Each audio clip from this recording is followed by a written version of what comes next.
خصوصاً على أفضلهم وخاتم النبيين محمد الأمين وعلى آله وصحبه أجمعين. أما بعد فقد قال الله تبارك وتعالى: أعوذ بالله من الشيطان الرجيم، بسم الله الرحمن الرحيم. وَلَقَدْ آتَيْنَا لُقْمَانَ الْحِكْمَةَ أَنِ اشْكُرْ لِلَّهِ وَمَنْ يَشْكُرْ فَإِنَّمَا يَشْكُرُ لِنَفْسِهِ وَمَنْ كَفَرَ فَإِنَّ اللَّهَ غَنِيٌّ حَمِيدٌ.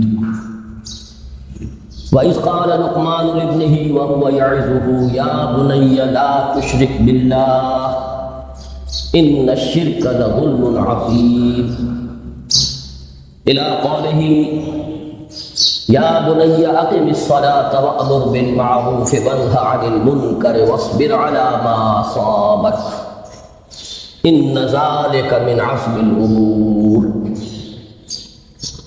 وقال تبارك وتعالى: إنني أنا الله لا إله إلا أنا فاعبدني وأقم الصلاة لذكري. صدق اللہ العظیم. محترم لطف الرحمان صاحب ناظم قرآن کالج،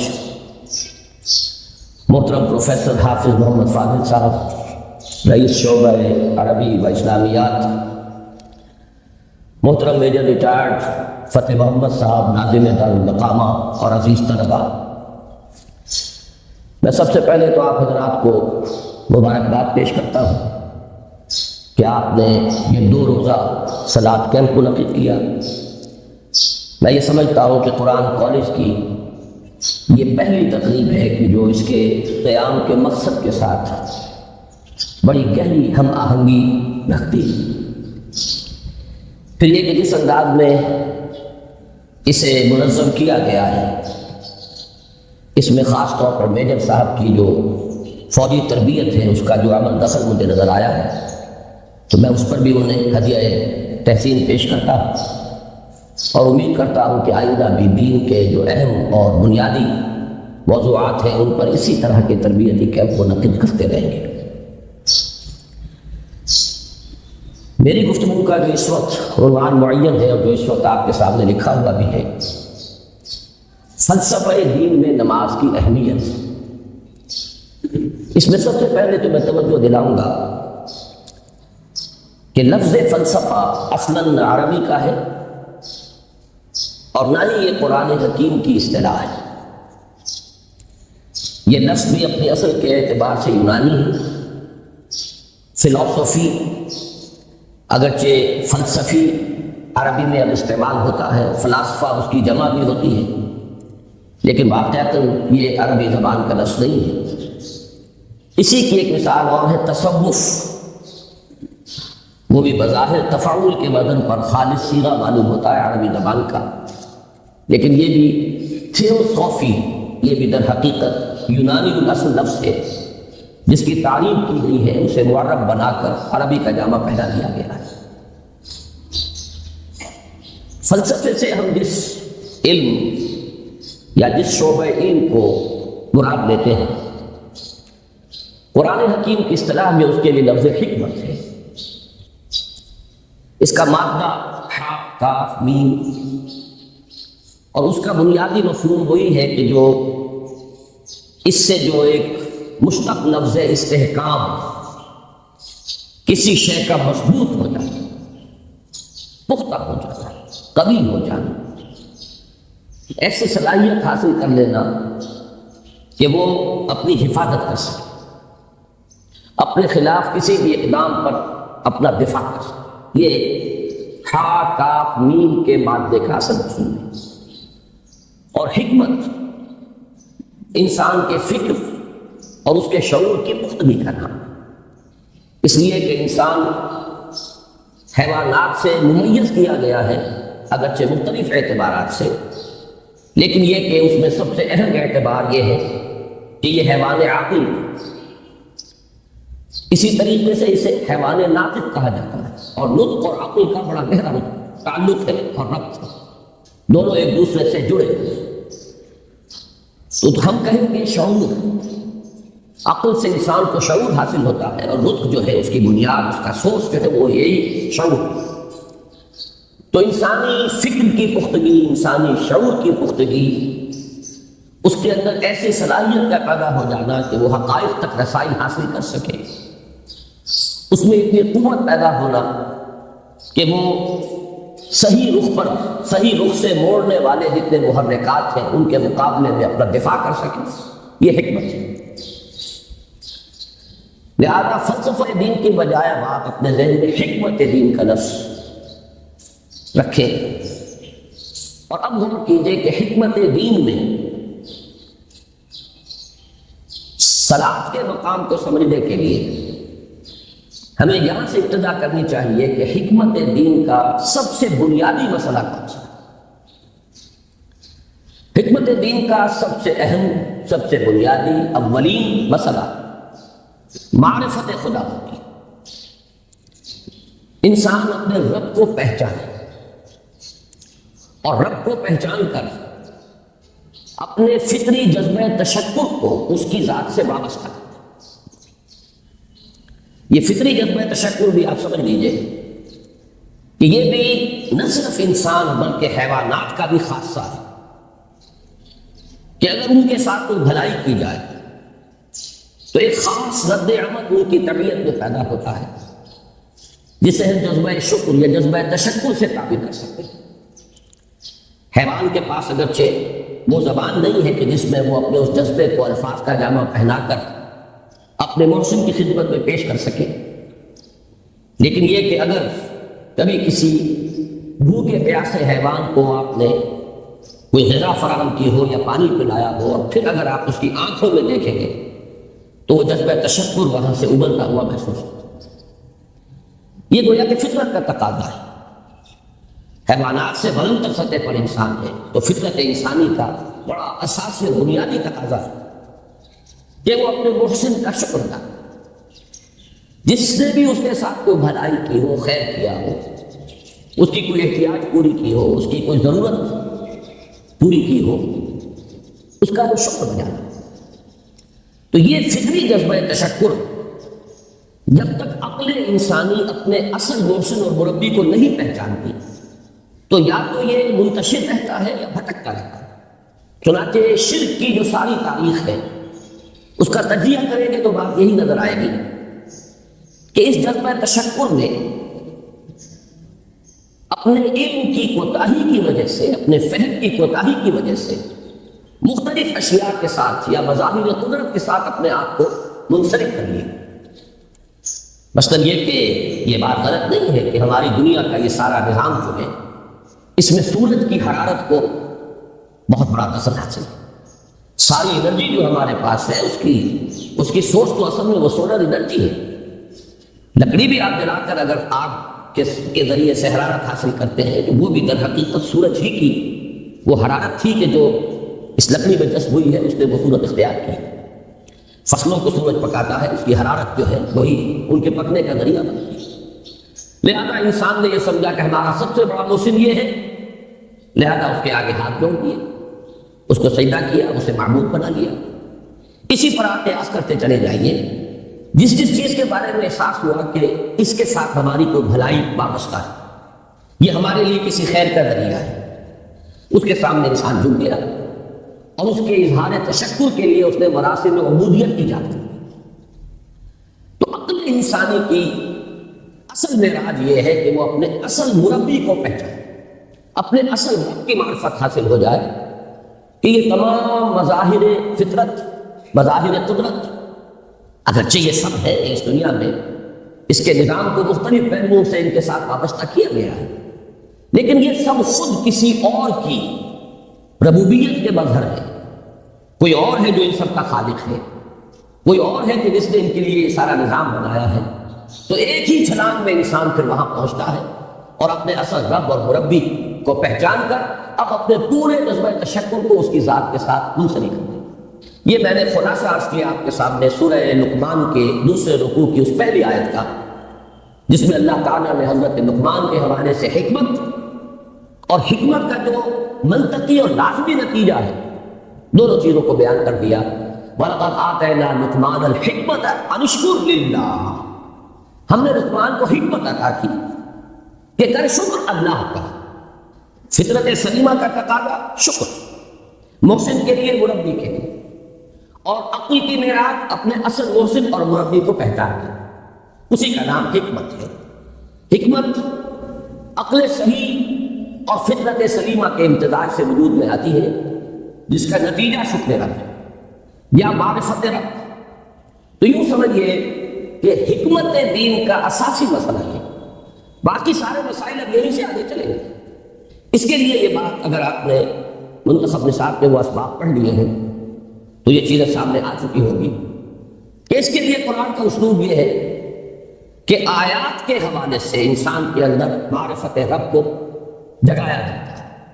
میں نے جگانے کا لفظ استعمال کیا کہ قرآن کی حکمت یہ ہے کہ رب کی معرفت فطرت انسانی میں موجود ہے لیکن سوئی ہے، ڈورمنٹ ہے، اسے جگانا ہے، اسے ایکٹیویٹ کرنا ہے۔ اس کے لیے آیات آفاقی، ان فی خلق السماوات والارض واختلاف اللیل والنہار والفلک التی تجری فی البحر بما ینفع الناس الی آخر الآیہ۔ اسی طرح آیات انفسی وفی انفسکم افلا تبصرون سنریہم آیاتنا فی الآفاق وفی انفسہم حتی یتبین لہم انہ الحق۔ لیکن ان آیات آفاقیہ کی طرف بھی صحیح نقطۂ نظر سے متوجہ کرنے کے لیے اور انسان کے اندر کی سوئی ہوئی معرفت رب کو جگانے کے لیے سب سے زیادہ مؤثر آیات قرآن میں ہے۔ چونکہ یہ فطرت انسانی کے اندر کے شے کو جگانے والی ہے، یہی وجہ ہے کہ قرآن مجید اپنے آپ کو کہیں الذکر کہتا ہے، کہیں ذکرہ، کہیں تذکرہ۔ یہ تو یاد دہانی ہے، تمہارے اپنے اندر معرفت رب موجود تھی یا موجود ہے، لیکن یا تمہیں اس کا شعور نہ تھا، وہ تمہارے شعور کی سطح پر نہیں آئی تھی، یا یہ کہ آئی تھی لیکن پھر تم اسے بھول گئے، ظہور کے پردے پڑ گئے۔ جیسا کہ علامہ اقبال نے کہا کہ کافر کی یہ پہچان کے آفاق میں گم ہے، تم پھر گم ہو گئے۔ لہذا اس کو اجاگر کرنے کے لیے، تازہ کرنے کے لیے یہ آیات قرآن ہے، ان اندھیروں سے، گمشدگی کے اندھیروں سے نکالنے کے لیے، معرفت کی روشنی میں لانے کے لیے یہ آیات مبارکہ ہے۔ هو الذي ينزل على عبده آیات بینات لیخرجکم من الظلمات الی النور۔ اندھیروں سے نکال کر روشنی میں لانے کے لیے اللہ نے اپنے بندے پر صلی اللہ علیہ وسلم یہ آیات بینات نازل کی۔ لیکن اب اس سے اگلا قدم ہے، اور اصل میں وہ ہے جو میری گفتگو کا موضوع ہے اس وقت۔ اس کے لیے یہ تمہید ضروری تھی کہ حکمت قرآن کا، حکمت دین کا اولین، اہم ترین، سب سے اساسی، سب سے بنیادی مسئلہ ہے معرفت رب۔ اگر اس مرحلے کو انسان طے کر لے اللہ کے فضل و کرم سے، اسے اللہ کی معرفت بھی حاصل ہو جائے اور اس پر ایمان بھی میسر آ جائے، تو اب اس کے سامنے تین مسئلے ہیں، ان کو اچھی طرح آئیڈینٹیفائی کیجیے۔ پہلا مسئلہ یہ ہے کہ اس کی فکر صحیح مزید پیش قدمی کرے، آگے بڑھے۔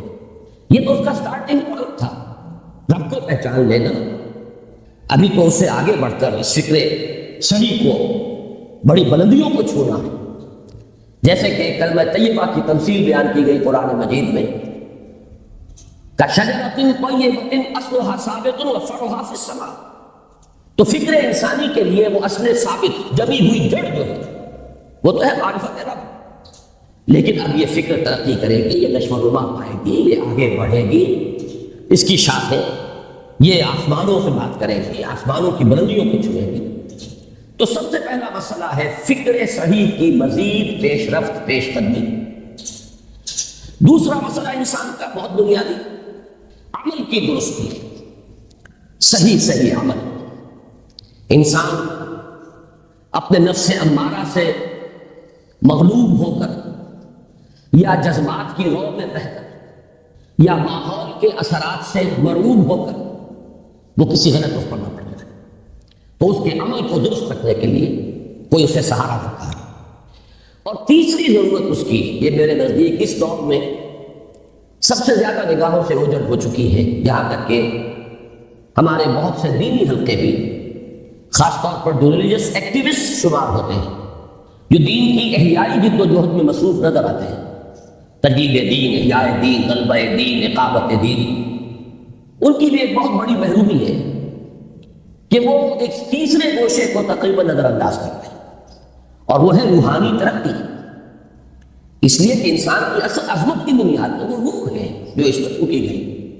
وَنَفَخْتُ فِيهِ مِن رُوحِي، جس کا تعلق ذات باری تعالیٰ کے ساتھ ہے۔ کم سے کم یہ تو ہر شخص مانے گا، کوئی بڑے سے بڑا ریشنلسٹ اور روحانیت کا منکر شخص وہ بھی یہ تو ماننے پر مجبور ہے کہ اللہ تعالیٰ نے اس کی جو نسبت اپنی طرف فرمائی ہے روحی، اس میں در حقیقت انسانی روح کی عظمت اور اس کی شرافت، اس کی بلندی اور اس کی بزرگی کی طرف اشارہ ہے۔ بہرحال اس کی ترقی، فکر صحیح کی ترقی۔ نمبر 2، عمل کی درستی، اس میں افراط و تفریط نہ ہو، اس میں انسان نفس امارہ سے مغلوب ہو کر یا جذبات کی رو میں بہہ کر یا ماحول کے اثرات سے متاثر ہو کر کوئی غلط اور غیر متوازن راستہ اختیار نہ کر لے۔ اور نمبر 3، روحانی ترقی۔ اب ان میں سے پہلی چیز کو دیجیے، فکر صحیح کے مزید ارتقاء اور اس کی مزید پیش قدمی کے لیے قرآن حکیم نے بھی سورہ آل عمران کے آخری رکوع میں ذکر کو سب سے پہلے اور سب سے اہم عامل کی حیثیت سے شمار کیا۔ چنانچہ اس کی پہلی آیت جو ہے سورہ آل عمران کے آخری رکوع کی، اس میں تو وہی مضمون جو میں بیان کر چکا وہ آیا ہے، ان فی خلق السماوات والارض واختلاف اللیل والنہار لآیات لأولی الالباب، یقیناً آسمان اور زمین کی تخلیق میں اور دن اور رات کے الٹ پھیر میں نشانیاں ہیں ہوش مندوں کی۔ ان کے ذریعے سے انسانی شعور کے اندر وہ معرفت رب اجاگر ہوگی۔ وہ پہلا مرحلہ اس نے طے کر لیا، وہ ڈورمنٹ معرفت اب ایکٹیویٹ ہو گئی۔ اب مزید فکر کا مرحلہ ہے جو اگلی آیت میں آیا ہے، الذین یذکرون اللہ قیاما وقعودا وعلی جنوبہم ویتفکرون فی خلق السماوات والارض ربنا ما خلقت ھذا باطلا سبحانک فقنا عذاب النار۔ یعنی تفکر جو ہے ویتفکرون فی خلق السماوات والارض، وہ تفکر کرتے ہیں، غور و فکر کرتے ہیں آسمان اور زمین کی تخلیق میں، لیکن اس تفکر کے ساتھ لازم ذکر اور ذکر مدام، ذکر بھی وہ کہ جو مستقل ہو، ہر حالت میں ہو۔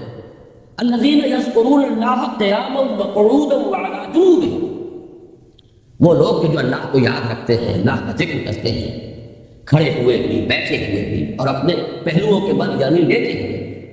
اب ان تین کے سوا تو کوئی پوزیشن انسان کی نہیں، اسی کا نام ہے دوام ذکر۔ اور اس کے ساتھ اگر وہ تفکر کرتے ہیں تو ان کا فکر اگلی منزل تک پہنچتا ہے۔ میں اس پر زیادہ بحث اس وقت نہیں کروں گا، اس وقت میں نے چونکہ وہ 3 باتیں بیان کی تھی، میں درجہ بدل چاہتا ہوں کہ آگے بڑھوں اور ایک حد سے زیادہ کسی بھی مسئلے میں تجاوز نہ کروں۔ یہ جو بات سورہ آل عمران کی آخری رکوع کی اس دوسری آیت میں آئی ہے، اسی کو مولانا روم نے بیان کیا ہے بہت ہی سادہ لیکن بڑے پرمغز شعر میں۔ یہ قدر گفتین باقی فکر کو، فکر اگر جامد ہو رو فکر کو، اس قدر تو ہم نے تمہیں بتا دیا، سمجھا دیا، یہ بات تو آ گئی تمہارے عقل میں، اب جاؤ خود غور کرو، مزید آگے پیش قدمی کرو۔ یہ قدر گفتین باقی فکر کو، فکر اگر جامد ہو رو فکر کو، فکر میں جمود آ جائے، فکر سست پڑ جائے تو جاؤ پھر ذکر کرو۔ تو یہ ذکر اور فکر گویا کہ گاڑی کے 2 پہیے ہیں کہ جن سے فکر انسانی صحیح رخ پر آگے بڑھے۔ اگر یہ ذکر ساتھ نہیں رہے گا تو فکر انسانی کج ہو جائے، تاثریا میرا دیوار کج، پھر وہ فکر جو ہے وہ بلندی کو کتنے ہی پہنچ جائے لیکن وہ ٹیڑھی بلندی ہوگی، وہ صراط مستقیم پر پیش قدمی کرنے والا فکر نہیں ہوگا۔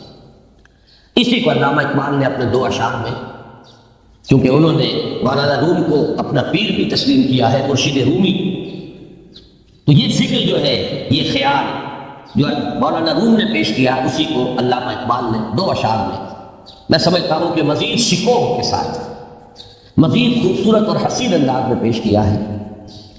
جز بقرآن زی غمی روباہی است، فقر قرآن اصل شاہ شاہی است۔ قرآن کے بغیر اگر کوئی شعر بھی ہو تو وہ بھی اصل میں لومڑی ہے، اس کی کوئی حقیقت نہیں، اس لیے کہ اصل شاہی جو ہے وہ تو فقر قرآن ہے۔ اب فقر قرآن کیا ہے؟ فقر قرآن اگر آپ لکھا ہوا دیکھیں گے اس کو تو اس کے آگے یہاں اب سوالیہ نشان آ جائے گا، فقر قرآن یعنی سوچو فقر قرآن کیا ہے، اور جواب ہے اختلاط ذکر و فکر۔ فقر قرآن امتزاج سے وجود میں آتا ہے، اس میں ذکر بھی ہو فکر بھی ہو، اور فکر را کامل نہ دیدم جز میں ذکر، میں نے فکر کو کبھی اپنی منزل مقصود تک پہنچتا ہوا نہیں پایا جب تک کہ اس کے ساتھ ذکر نہ۔ تو پہلی شے تھی فکر انسانی کی صحیح رخ پر مزید پیش قدمی اور پیش رفت، اور اس کے لیے لازم ہے ذکر و فکر کا امتزاج۔ دوسری چیز کو لیجیے عمل کی درستی۔ اس عمل کی درستی کے لیے اللہ تعالیٰ کے ساتھ ایک گہرے تعلق کی ضرورت ہے، اس لیے کہ صبر کی بحث میں یہ مضامین شاید آپ کے سامنے آ گئے ہو کہ صبر جہاں مصیبت پر صبر ہوتا ہے، تکلیف پر صبر ہوتا ہے، اللہ کے احکام پر جمنا یہ بھی صبر ہے، نفس کی خواہشات کی بات کو تھام کر رکھنا، کھینچ کر رکھنا یہ بھی صبر ہے، اور استقامت کسی شے پر قائم رہنا یہ بھی صبر ہے۔ تو عمل صحیح پر استقامت کے لیے وَاصْبِرْ وَمَا صَبْرُكَ إِلَّا بِاللَّهِ، اس صبر کی سب سے اہم جو بنیاد ہے، اس کا جو سب سے بڑا ذریعہ ہے، اس کا جو سب سے بڑا سہارا، وَمَا صَبْرُكَ إِلَّا بِاللَّهِ، اس کے لیے ضرورت ہے ایک گہرے تعلق کی کہ اللہ کے ساتھ ایک ایسا تعلق برقرار رہے جو نہ صرف گہرا ہو بلکہ دائم و قائم مسلسل۔ ذرا ظہور ہوگا تعلق مع اللہ میں، ذرا کمی آئے گی، شیطان کا وار کاری ہو جائے۔ اسی کو حضور نے حدیث میں یوں تعبیر کیا ہے تمثیلاً کہ جو دل اللہ کی یاد سے غافل ہے اس پر، فارسی کا وہ مقولہ بھی ہے کہ خانہ خالی را دیو بھی گرت، گھر خالی رہے تو جنات اس پر دیو جو ہے آ کر قبضہ جما لیتے ہیں۔ تو خانہ قلب جو ہے اگر یاد خدا بندی سے خالی ہو گیا تو شیطان ابلیس لعین اپنی تھوتنی ٹکا دیتا ہے۔ یہ لفظ آتا ہے سور کے منہ کے لیے تھوتنی، جس طرح اس کا نکلا ہوا سا منہ ہوتا ہے آگے، تو یہ لفظ استعمال کیا گیا کہ وہ اپنی تھوتنی انسان کے دل پر جما کر اور پھوکے مارنے شروع کر دیتا ہے۔ تو شیطان کو موقع ہی کم ملتا ہے جب انسان کے تعلق مع اللہ کے اندر کمی، وہ خانہ بالکل خالی ہو گیا ہو یا اتنا ضعیف ہو گیا ہو کہ کل عدم ہو جائے، گویا کہ نہیں۔ تیسری چیز کی طرف آئیے، روحانی ترقی۔ روحانی ترقی کے لیے میں ایک اصطلاح کے سامنے لا رہا ہوں، اس سے مراد کیا ہے؟ روحانی ترقی کے لیے ہماری دینی اصطلاح ہے تقرب الی اللہ، اللہ سے قریب تر ہوتے چلے جانا۔ اس پر میرا کتاب چلی ہے، تقرب الی اللہ کے دو مدارج، دو درجے، جو در حقیقت ایک حدیث نبوی علیہ الصلوۃ والسلام ہی پر مبنی ہے کہ حضور نے ایک درجہ قرار دیا ہے تقرب بالفرائض، فرائض کے ذریعے سے انسان اللہ کے قرب حاصل کرے۔ ایک ہے تقرب بالنوافل، نوافل کے ذریعے سے اللہ کا قرب حاصل کرے۔ ان میں کیا نسبت و تناسب ہے، اہمیت کے اعتبار سے کون بڑھ کر ہے، بلندی کے اعتبار سے کون بڑھ کر ہے، یہ تمام مسائل میں نے اپنی اس تقریر میں بیان کیے تھے جو اس کتاب کے میں شائع ہوئی۔ اس وقت میں اس کی تفصیل میں نہیں جا رہا، صرف یہ تذکرہ اس لیے کر رہا ہوں کہ جن کو بھی خواہش ہو جائے تو اس کا مطالعہ کرے۔ ہماری اس وقت کی گفتگو سے وہ کتاب کیا اس جگہ پر منسلک ہوگا۔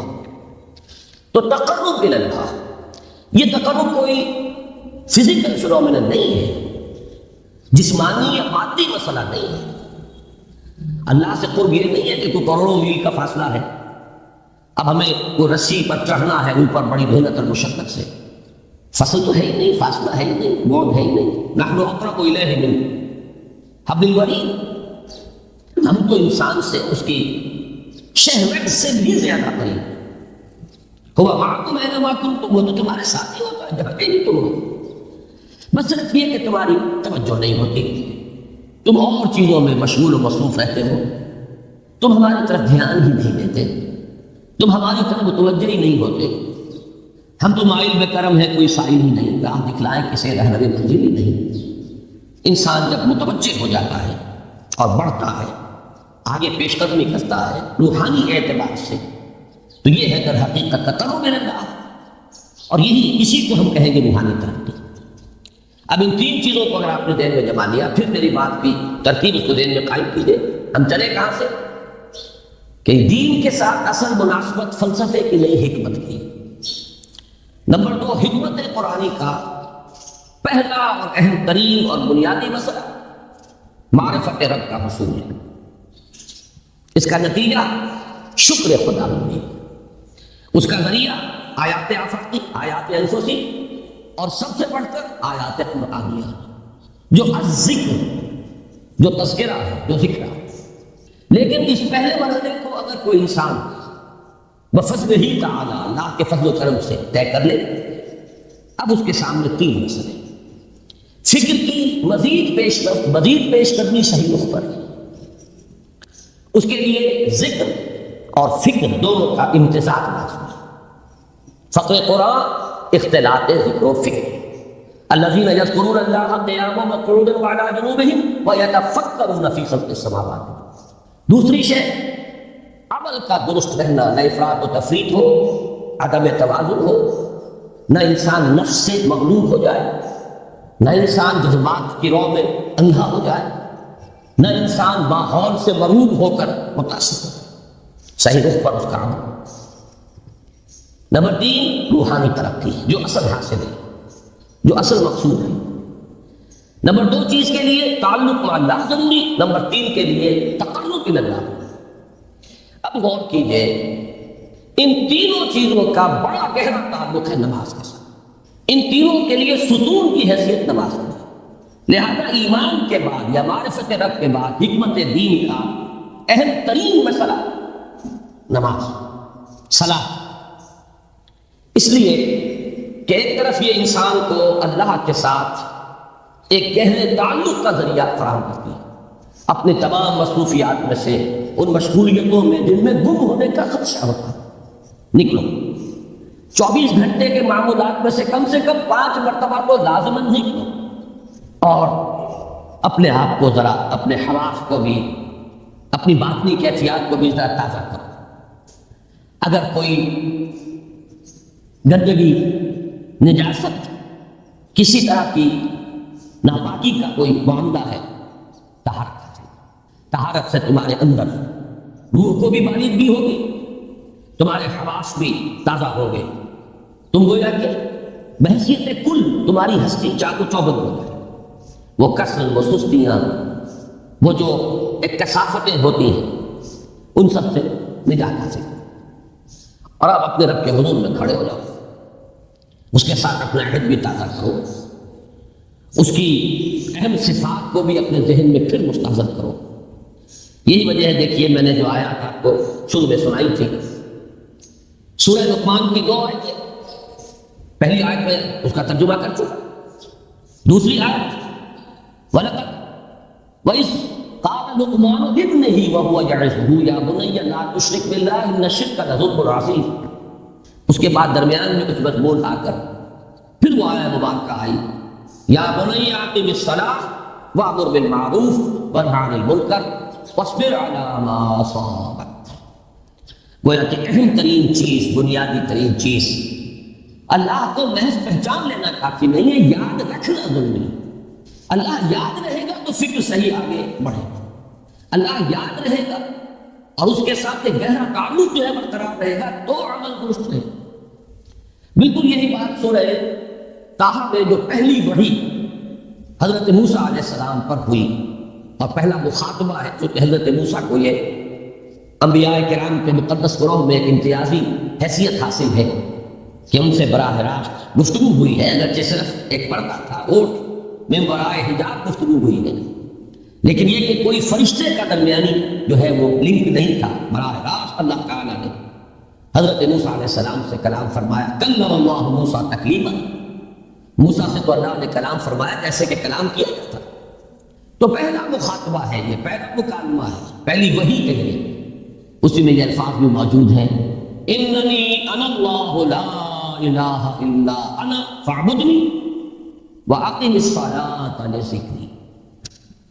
یہ گویا کہ حکمت قرآنی کا ایک بہت بڑا خزانہ ہے یہ آیت پاک کا، کہ خود حضرت موسیٰ علیہ السلام کو جو ہدایت دی جا رہی ہے، میں ہوں، میں اللہ، اننی انا اللہ لا الہ الا انا، میرے سوا کوئی معبود نہیں، فاعبدنی، بس میری بندگی، میری عبادت، میری پرستش، میری محبت، اس کو اختیار کرو۔ وَأَقِمِ الصَّلَاةَ لِذِكْرِي، اور نماز کو قائم رکھو میری یاد میں۔ بلکہ اسی سلسلہ کلام میں آگے چل کر سورہ طٰہٰ میں آتا ہے، کافی گفت و شنید کے بعد جب حضرت موسیٰ نے کچھ معذرت بھی کی، کچھ دعائیں بھی کی، اللہ نے ایک دعا قبول بھی کی کہ ان کے بھائی کو بھی شریک کر لیا، حضرت ہارون کو بھی۔ اس کے بعد پھر جب فرمایا کہ اب جاؤ فرعون کی طرف، تو اس میں فرمایا وَلَا تَنِيَا فِي ذِكْرِي، اور دیکھنا یہ جو عظیم مشن تمہارے کندھے پر آ گیا ہے، بڑا بھاری اور کٹھن ایک فرض ہے جو تم پر عائد ہو گیا ہے، اس کے لیے سب سے بڑی تمہارے پاس جو قوت کا ذریعہ ہے وہ نماز ہے۔ اقم فلا تنیا عن ذکری، میری یاد میں کبھی غفلت نہ کرنا، اس میں کبھی کوئی کمی نہ آنے دینا۔ جیسا کہ میں نے عرض کیا تھا کہ جیسے ہی وہ تعلق جو ہے کمزور پڑتا ہے یا منقطع ہو جائے معاذ اللہ، تو پھر انسان گویا کہ شیطان کے لیے ایک لقمہ تر بن جاتا ہے۔ اب آپ غور کیجیے، تیسری شے تقرب الی اللہ، اس کے حوالے سے بھی جو فرائض اور نوافل کی بات ہے اس کو اس وقت ذہن سے نکال کر یہ سمجھیے کہ اس میں نماز کا کیا مقام ہے، اس لیے کہ نماز فرض بھی ہے، نماز نفل بھی ہے، وہ تو ان دونوں میں شریک ہو جائے۔